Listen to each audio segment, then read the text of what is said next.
Fala pessoal do Opala Stock Car, Thiago aqui. Estou aqui na casa do Ingo Hoffmann e já vocês vão acompanhar um pouquinho sobre a história dessa lenda do automobilismo. Foi 12 vezes campeão do Stock Car e vai trazer um pouquinho pra gente a história desses Opalas que correram.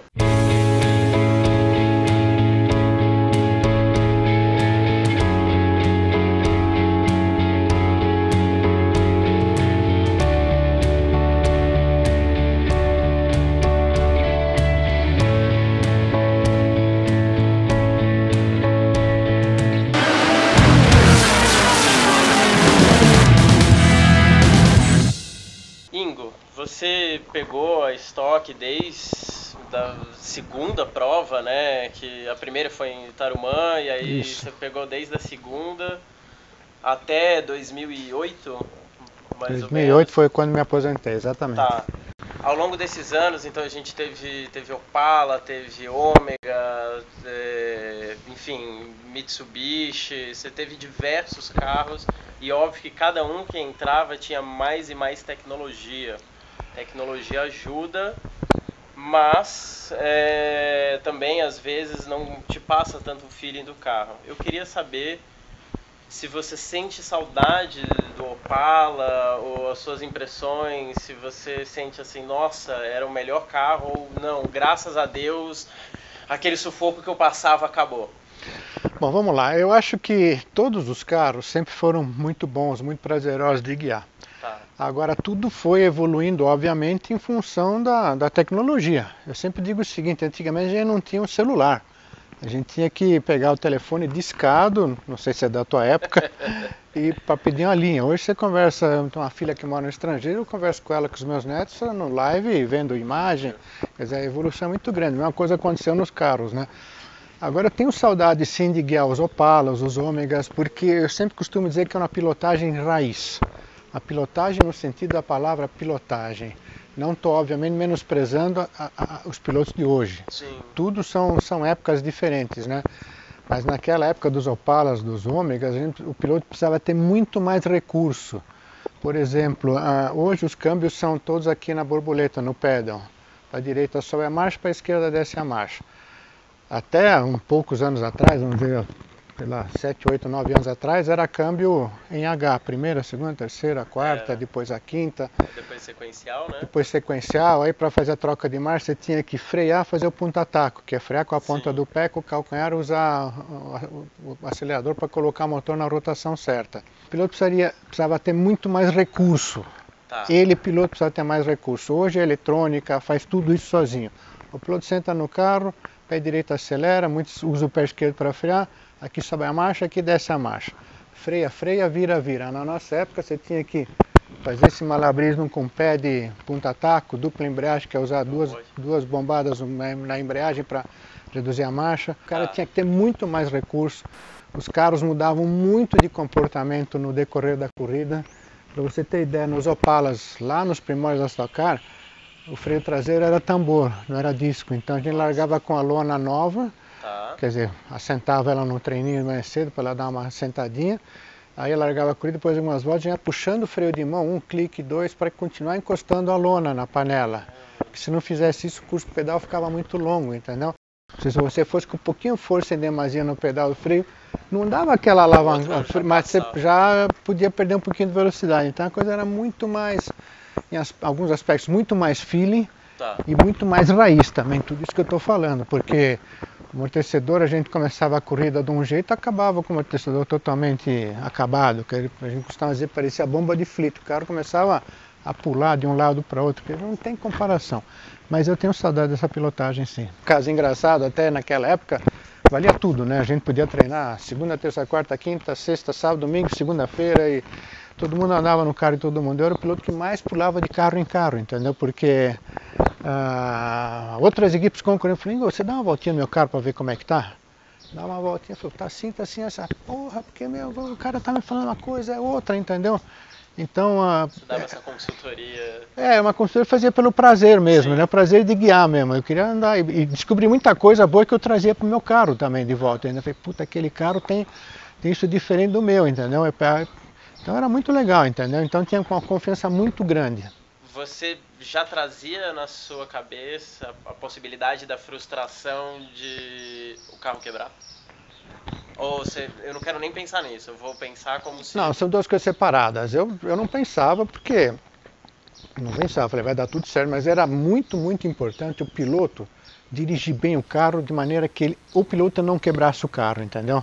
Tá. Hoje isso não acontece mais, porque hoje a eletrônica controla tudo, sabe? O cara pode errar uma reduzida de marcha no botãozinho aqui, que com esse dedinho ele faz. Se ele botar a marcha errada, a eletrônica não vai, não vai aceitar. Naquela época não, você tinha que tomar um baita cuidado, como eu falei, na dupla embreagem, na hora de reduzir de terceira para segunda, não passar de giro. Era uma coisa extremamente sensível se você passasse de giro, principalmente numa reduzida mal feita, você entortava as varetas do motor. Então, muitas das vezes, o piloto quebrava o carro. Eu quebrei carro também, e eram os que eu cometi, entendeu? Eu falei, puta, que eu fiz uma cagada, meu. Passei do limite. Passei do limite. Eu cheguei a entortar a vareta de motor porque eu reduzi errado, entendeu? Cheguei a ficar sem freio durante a corrida, porque eu abusei do freio, entendeu? Hoje o cara não tem preocupação com isso. Você senta no carro, sabe que o freio vai aguentar, sabe que o motor não vai quebrar. Se não for aguentar, ele já avisa lá, se você tem mais tanto. Não, e entra em módulo de segurança, entendeu? A eletrônica hoje, no modo de segurança, o carro começa a andar, sei lá, 2, 3 mil giros e não quebra, entendeu? Olha então só, o piloto hoje não tem que controlar mais isso. Só de Stock Car, a gente teve 30 anos aí de carreira.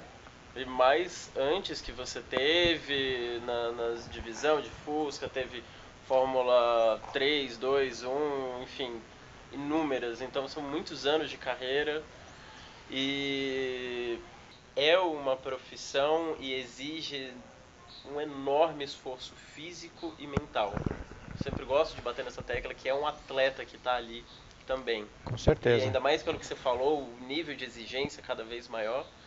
Eu queria saber o que você, como que era, naquela época não se tinha tanto esse preparador físico, o psicólogo do esporte que hoje em dia existe. Exatamente. Fiz trabalho de psicologia do esporte na faculdade, que ainda é algo... Uhum. O Nuno Cobra, que foi subindo isso com o Ayrton Senna na época. Mas o que você mesmo fazia de treino, o que você percebia que sentia falta, seja físico ou mental? Bom, na parte física eu sempre fiz a vida inteira, né? Sempre me preocupei muito com o lado físico. Logo no começo da minha carreira, em 74, 5, eu já fazia ginástica. Fui para a Europa quando eu fiz o meu teste de Fórmula 1. O Wilson falou, você tem que ter um preparo físico legal. Sempre tive essa consciência, fiz isso a vida inteira. E depois de muitos anos eu continuei fazendo cada vez com mais empenho, porque eu queria prolongar minha carreira ao máximo. Tanto é que eu corri competitivo até os 55 anos, graças ao preparo físico. Agora, quanto ao lado do emocional, do controle emocional, isso é uma coisa que até conto nas palestras também. Hoje você falou que você fez o curso de psicologia esportiva. Eu lá pelos anos, já estava de volta correndo no Brasil, final dos anos 80, início dos 90, falei, cara, eu preciso trabalhar a cabeça, eu preciso achar uma maneira de administrar essa pressão toda, né? Aí naquela época eu procurei psicologia esportiva e não existia. Final dos anos 80, início dos 90, não existia. Não existia, eu procurei e tal. E aí tudo que eu fiz foi meio muito autodidata. E aí eu vou contar uma coisa que eu conto nas palestras também, como eu saquei o lance do controle emocional, o que eu fiz para administrar isso. No início da temporada de estoque, acho que foi 95 ou 6, não lembro direitinho, eu estava sem patrocínio. E zero de patrocínio, zero. Passei meses batalhando, patrocínio não tinha um centavo. Faltando umas 2 semanas para começar um campeonato, falei pra minha mulher, eu vou pegar dinheiro do bolso, vou investir em mim para ver o que dá, né? Fui fazer a primeira etapa do campeonato em Brasília, com carro branco. Isso nunca tinha me acontecido antes. Fiz pole position, melhor volta e ganhei a corrida. Aí voltando de Brasília para São Paulo, dirigindo Chevette na estrada de noite, cara, eu sempre fazia um balanço. Eu errei aqui, tem que melhorar aqui, tal. Aí eu cheguei a uma conclusão que, me chamou muito a atenção. Eu curti pra cacete aquela corrida. Muito.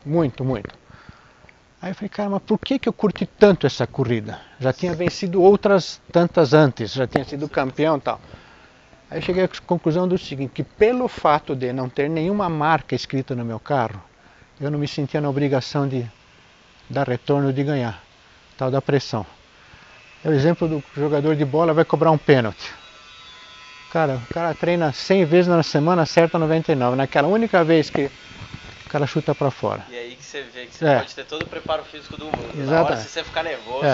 Aí botei na minha cabeça assim, falei, daqui pra frente eu vou correr pra mim.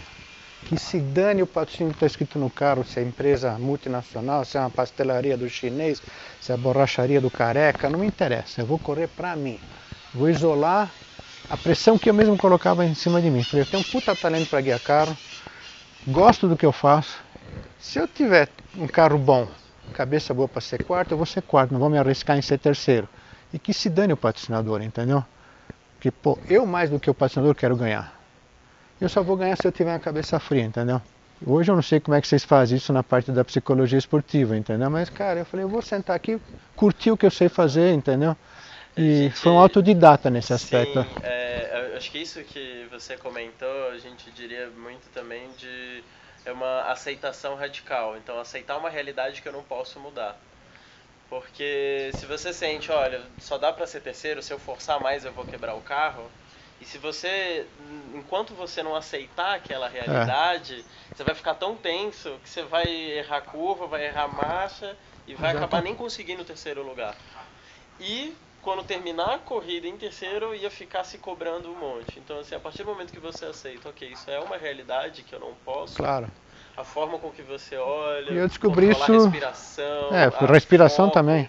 Tem uma corrida em Brasília também, eu passei o Zequinha Jafone, ele está em primeiro, passei ele no final da reta, passei da pista, falei, porra, calma, respirei 2 voltas, fiz o coração baixar e passei, calma, agora, pô, controle emocional, é tudo na cabeça, cara. Só que ninguém entende isso, então você tem que alienar o puta preparo físico com o controle emocional. E o preparo físico é extremamente importante que no momento de adrenalina, a descarga de adrenalina, a frequência cardíaca sobe. Aí você tem menos oxigênio no cérebro, você tem menos poder de raciocínio, de reflexo e tal. Então tem que juntar as duas coisas. Tudo. Então tem que juntar as duas coisas. Um puta preparo físico que ninguém imagina o que é aquilo dentro do carro.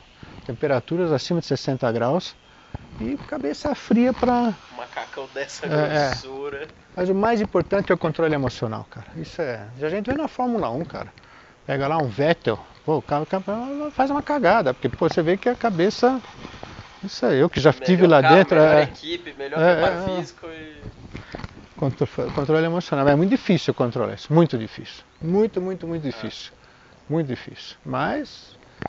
O cara conseguir... Eu aprendi levando porrada, entendeu? Na marra ali. Na marra. Costumo dizer que os pilotos de hoje eles têm coach, nutricionista, tem psicólogo esportivo, tem conselheiro sentimental, conselheiro sexual, tem o personal stylist, tem personal rede social.